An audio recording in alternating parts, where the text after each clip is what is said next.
And then you touched on Dillingham's defense a little bit. Mm-hmm. Obviously, at 6'1", 164, there's going to be some defensive troubles. I don't Questions. know. Yeah. Right. Yeah. Some just bluntly off of that size. But, a couple days ago, I posted on the SSPN Twitter like 2 minutes of his defensive highlights. And, I'm not saying that it's perfect, but I guess my question is, what do you think his ceiling can be for his defense? Like, because when I watch him from what I've seen from him on defense, like I get why people are coming at it. But at the same time, like I just don't think that he's going to be complete. Like, and I'm not saying he's going to ever be an elite defender either, but I don't think that he's just guaranteed to be like complete booty cheeks, if that makes sense. Like, what are your thoughts on his defensive potential and maybe like what his defensive ceiling could be?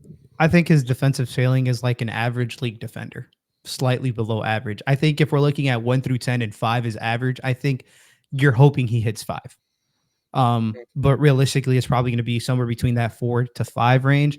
I think his defense, you'd want him to just be a point of attack defender who can hound the ball and get around screens, but he's not going to be switchable. He does have moments where he locks in defensively and he moves his feet. He's really athletic. Like he's very quick, so he can move his feet and stay in front of people. I don't know how much that matters when you're 164 in every matchup, but I like to, maybe I think incorrectly, but I like to try to see what player, like what team are we trying to beat in this league? It's the Denver Nuggets. I'm gonna keep it a band. Right. Yeah. There is no way Rob Dillingham is going to help you defensively against any of those matchups. That's where I struggle to make that pick. However, offensively, can he get hot? Absolutely. He can be a fire burner, but it's just, that's where I struggle on who he guards. Now, if you have Wemby and you got Sochan and you're able to get a great defender at 8, like a Holland or something, maybe you can make it work. Absolutely. But it's going to be tough to build a team around somebody who can be that much of a liability defensively. I think the only caveat we have as a team, as a Spurs team, is on the bench. Who do we have that's an absolute defensive juggernaut, Jude, at point guard? Blake Wesley? Blake Wesley. Yeah. I saw a comment that said, I don't know how familiar you are with his game, but not much. I can't lie to you. Yeah, this is the comment I was talking about. Rob's ceiling on defense is Blake Wesley's floor. Like Blake Wesley, we drafted him last year, and he had a lot of upside from Notre Dame, 6'5", kind of a combo guard, but his offense translated pretty much terribly off the bat. Like he was very borderline useless, honestly. And then this year he had like a resurgence strictly because of defense. That's all he does really, really well is play defense, and then lately not turn over the ball. So if Rob is having an off night, luckily, who do we have off the bench that can come in and just basically just defend and not have to worry about anything else? Blake Wesley. The thing though that's there too is Trey Jones. You know what I mean? Yeah, too. So that kind of ties into it. And the other thing is Blake kind of has a little bit of versatility as a 2 as well. Yep. The Spurs are kind of like, they've been trying to mold him as a point guard, but really kind of coming out of Notre Dame, that's more of what he was. But still, to Ethan's point, like his on-ball, like to be honest with you, from my opinion, Ethan, you can, disagree or agree with me here. I think his on-ball defense this year got to a point where it was better than Trey Jones's. Absolutely. Yeah. 1,000%. Trey Jones is like a high IQ defender, a help defender, but he's going to get beat pretty much 95% of the time. Kind of like Rob, unfortunately. Yeah. Yeah. Because I guess when I watch like Rob Dillingham on defense, like I do see the lulls. I see where sometimes he gets beat and he's just like, wow, I just got completely turned in a circle. And now I'm done with this play, basically. You know what I mean? Like mid-play after the guys already drove past him. But I also see like the high energy activity plays where he's, almost like hounding guys on the ball. With all of that being said, the NBA game is it's going to be a different level in comparison than the guys he was playing in college, as much as I super respect the SEC. But I guess when I see Rob Dillingham, and I'm not trying to go on this for forever, and I see $100 of y'all are in here, we appreciate that. For sure. But I feel like when I watch him on defense, I see some things that I feel like the Spurs front office would be like, okay, here's some things that we could work with him on and like make him better at getting steals, or jumping passing lanes from time to time. That doesn't mean that, there's still going to be times where Maybe we're playing the Thunder, for example, and he's got to guard Shea Gilgeous. Like, that's not going to go well. And for the Spurs this year, even in a lot of those games where we played teams with bigger point guards, we would end up putting like Trey Jones on the 2, and we'd go put Sohan like on SGA. You know what I mean? And that's not to say that like Sohan was, like clamping SGA or anything, but it was a much better defensive, matchup than a Trey Jones, for example. So we do that from time to time. But I guess what I'm trying to get here is I'm kind of rambling on and on. Is, do you think like if you had to name a potential skill or skills that Rob Dillingham has on defense, what would it be, if there even are any? Yeah. His foot quickness is really, really good, and his agility is really good. So he's laterally, he can contain the ball.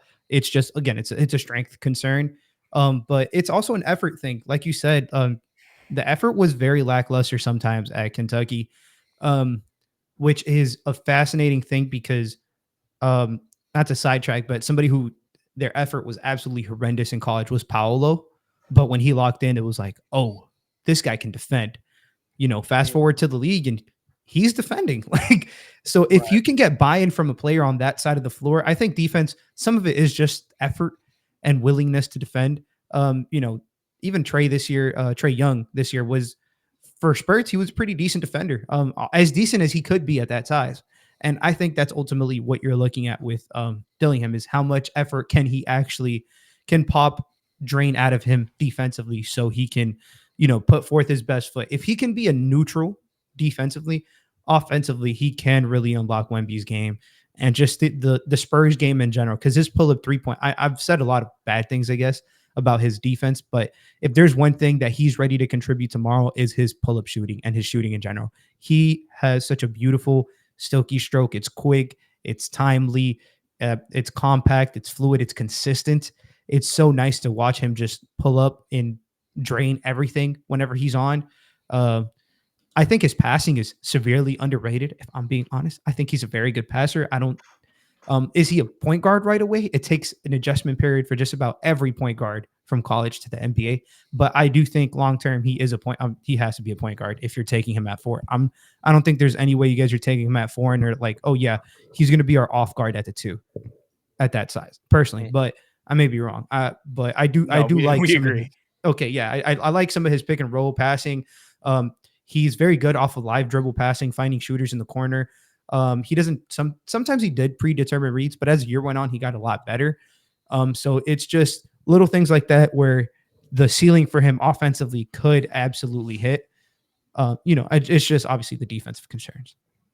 Yeah. And here, before you jump in, Ethan, I just want to read this just to kind of wrap up the Rob Dillingham talk. So this is from yesterday from Tom Orsborn, who works for the San Antonio News Express and was out covering the combine. This is what Rob Dillingham said on his defense. Rob Dillingham acknowledged he needs some work on the defensive end. He said he needs to do better effort-wise and have a better understanding of game plans. He also said the Wildcats weren't all the way locked in on defense like at times this season. So he does acknowledge it, but I do understand, like, there's just, when he is at the size that he's at, I understand the defensive concerns for people. Yeah, his shooting is crazy, though. I don't know if you guys have seen his in particular, like his shooting splits, like on ball, like catch and shoot. He shot 47% catch and shoot. He shot 49% unguarded, 38% dribble off the dribble from 3. Like, it's legitimate offensive juice that he can provide.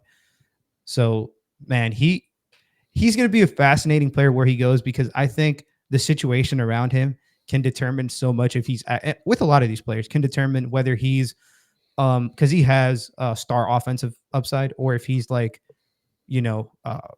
I don't know. I don't want to disrespect him with a player comp here, but like, just like a guy who comes off the bench for 18 minutes and gives you like 15 points, or not 15, like 7-8 points sometimes. Like, there's a thin line there. I do think his upside is probably closer to the 20, like the Tyrese Maxey's the comp everybody loves. Right. And rightfully so, because it's a very good one. I think Maxey had a way better floater in college, but if Dillingham gets that runner, again, you guys are going to be cooking with grease. Right on.